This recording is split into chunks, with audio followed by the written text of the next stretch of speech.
Pernahkah kita terganggu oleh pikiran kita sendiri? Selamat pagi saudara-saudara yang dikasihi Tuhan Yesus Kristus. Kiranya kasih karunia dan damai sejahtera dari Allah Bapa dan kasih Tuhan Yesus Kristus ada beserta saudara sekeluarga. Kita bertemu kembali di dalam renungan pagi.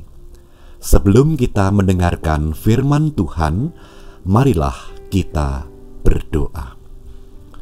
Allah Bapa, kami mengucap syukur atas penyertaan-Mu di dalam kehidupan kami. Engkau telah menunjukkan kasih setia di saat kami beristirahat tidur, dan Tuhan berkuasa untuk memberi keselamatan sampai di pagi hari ini, di mana kami boleh menghirup segarnya udara pagi oleh karena kasih-Mu.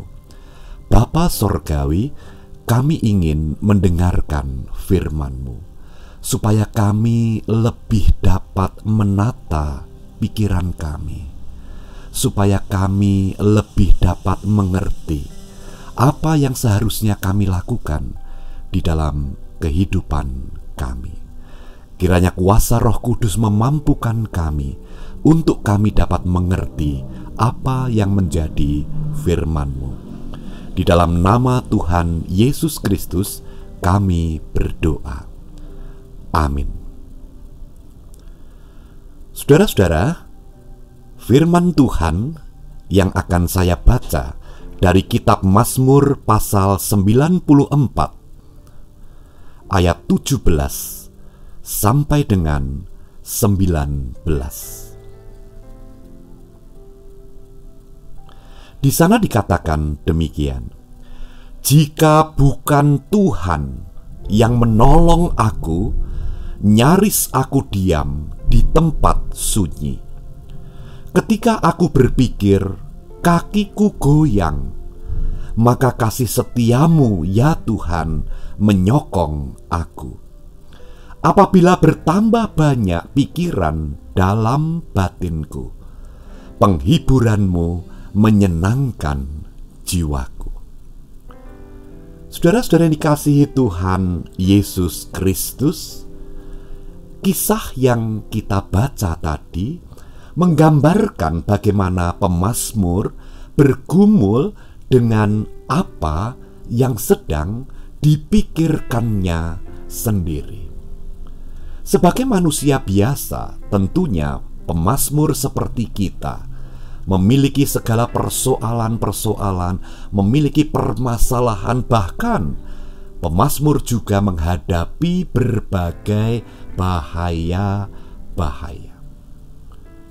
Nah, saudara dikasihi Tuhan, tetapi hidup ini terasa begitu berat ketika pikiran yang seharusnya merupakan sumber solusi malah menjadi tempat hadirnya berbagai hal yang membuat kita lemah, berbagai hal yang membuat kita takut dan khawatir. Saudara-saudara, ketika pikiran itu mengganggu dirinya, maka pemazmur sampai kepada 3 kondisi. Yang pertama, pemazmur mengatakan, nyaris aku diam di tempat sunyi. Apa artinya? Artinya, suara-suara yang menakutkan dan membuat cemas itu sampai-sampai hampir saja membuat pemazmur enggan, tidak berani untuk melakukan sesuatu. Yang dia pikirkan hanya dia ingin diam di tempat yang sunyi. Dia ingin diam di tempat yang aman tanpa melakukan sesuatu. Karena pikiran-pikirannya begitu menyajikan suara-suara yang begitu menakutkan tentang peristiwa-peristiwa yang seolah akan benar-benar terjadi. Lalu yang kedua, saudara dikasihi Tuhan Yesus Kristus, pikirannya membohongi dirinya. Artinya, pikirannya karena ketakutan dan kekhawatiran menghadirkan suatu informasi yang tidak benar. Pemazmur berkata, "Ketika aku berpikir, kakiku goyang." Saudara-saudara, apakah pemazmur kakinya goyang? Tidak. Tetapi rasa seperti kakinya goyang itu dikarenakan karena pikirannya memberitahukan kepada dirinya bahwa kakinya goyang. Saudara-saudara, sampai sejauh itu. Lalu yang ketiga, kalau kita baca ayat tadi, pemazmur juga berkata, "Bertambah banyak pikiran dalam batinku." Apa artinya? Saat pikirannya mengganggu dia dan dia lalu memilih untuk tidak melakukan apapun, malah dia memilih untuk berada di tempat yang sunyi, maka pikiran yang mengganggu dia itu semakin menjadi-jadi, semakin membawa ketakutan, kecemasan, dan memberikan informasi yang salah, seolah-olah kakinya goyah, seolah-olah mungkin jantungnya berdebar-debar, seolah-olah mungkin badannya panas, seolah-olah mungkin nafasnya sesak, dan lain sebagainya. Namun sebetulnya kesemuanya itu adalah karena pikiran yang penuh ketakutan. Nah, saudara dikasihi Tuhan, ketika berada di tempat yang sunyi dan tidak melakukan apapun, pikiran negatif itu semakin bertambah banyak. Semakin pemazmur hanya duduk diam dan berpikir, hanya duduk diam dan berpikir, pikirannya bertambah banyak. Nah, saudara dikasihi Tuhan Yesus Kristus, tetapi dalam ayat ini pemazmur juga menemukan solusi sehingga dia dapat mengatasi semua yang sedang dideritanya. Apa saja solusinya? Saudara dikasihi Tuhan Yesus Kristus, pemazmur mengatakan, "Jika bukan Tuhan yang menolong aku, nyaris aku diam di tempat sunyi." Artinya sebelum lebih parah pemazmur hanya duduk diam dan berpikir, Tuhan mengingatkan dia untuk mengganti aktivitas duduk diam dan berpikir itu dengan melakukan sesuatu. Saudara dikasihi Tuhan, rupanya ada kaitan yang sudah dirancang oleh Tuhan. Kaitan antara berpikir itu berpasangan dengan melakukan. Jika hanya berpikir terus tanpa melakukan, maka pikiran itu akan memberatkan diri kita. Saudara dikasihi Tuhan, pada akhirnya Tuhan menolong pemazmur, sehingga dia beranjak dari kesunyiannya, beranjak dari keramaian pikirannya, lalu mulai melakukan sesuatu yang berguna. Mulai melakukan sesuatu yang berguna. Nah, ketika dia melakukan sesuatu yang berguna, maka segala ketakutan yang selama ini tergambar hanya di pikirannya mendapatkan jalan keluar. Misalnya ketika dia takut sakit, lalu dia mengambil langkah-langkah nyata untuk menyehatkan dirinya. Kalau versi kita sekarang, kita mungkin mulai berpikir tentang makanan sehat. Kita mulai melangkah keluar untuk berjemur. Kita mulai untuk berpikir apakah kita perlu untuk makan vitamin. Kita mulai berpikir untuk melakukan hal-hal yang lain, supaya kekhawatiran tentang kesehatan itu menjadi buah tindakan, bukan hanya buah pemikiran. Nah, saudara dikasihi Tuhan Yesus Kristus, ketika pemazmur melakukan dan bukan hanya berpikir, maka dia tahu bahwa ketika dia berpikir kakiku goyang, ternyata itu tidak benar.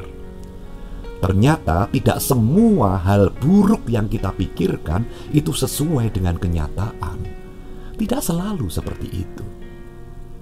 Bahkan seringkali apa yang kita takutkan itu tidak sebesar dari apa yang menjadi kenyataannya. Kenyataannya tidak semenakutkan apa yang kita pikirkan. Di dalam dunia pemikiran, kucing bisa menjadi begitu menakutkan seperti harimau. Itu yang pertama, saudara-saudara. Lalu yang kedua, pemazmur juga mempunyai solusi. Apabila bertambah banyak pikiran dalam batinku, penghiburanmu menyenangkan jiwaku. Artinya apa? Artinya pikiran yang sedang banyak itu, yang sedang berisi oleh hal-hal yang negatif itu, memerlukan informasi dari pihak lain yang dapat kita percaya. Apa itu? Penghiburan darimu, dari Tuhan, tidak lain adalah firman Tuhan. Ketika pikiran mengajak kita untuk berpikir tentang bahaya, maka Tuhan memberikan penghiburannya dalam bentuk aku menyertai kamu senantiasa. Selalu seperti itu. Setiap pikiran buruk muncul, maka firman Tuhan adalah jawabannya yang mengkanter pikiran buruk itu, sehingga membuktikan bahwa pikiran buruk itu salah, dan firmanlah yang benar yang menjadi nyata di dalam kehidupan. Saudara-saudara, kesimpulan apa yang dapat kita ambil? Ketika kita ada dalam sebuah situasi di mana pikiran kita terlalu banyak, mengajak kita untuk senantiasa takut, mengajak kita untuk senantiasa khawatir. Pikiran kita mulai membayangkan hal-hal yang buruk yang terjadi di hari esok. Dan kesemuanya itu lalu membuat kita enggan untuk melangkah. Maka pemazmur pada pagi hari ini memberikan dua cara yang sangat ampuh. Yang pertama adalah tindakan nyata, tindakan yang berguna akan menghapus semua pikiran yang tidak berguna.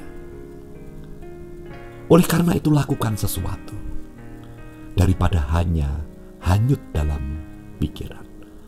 Mulailah keluar, rasakan hangatnya sinar matahari. Yang kedua, saudara dikasihi Tuhan, kita tidak dapat membiarkan pikiran kita kosong dari firman.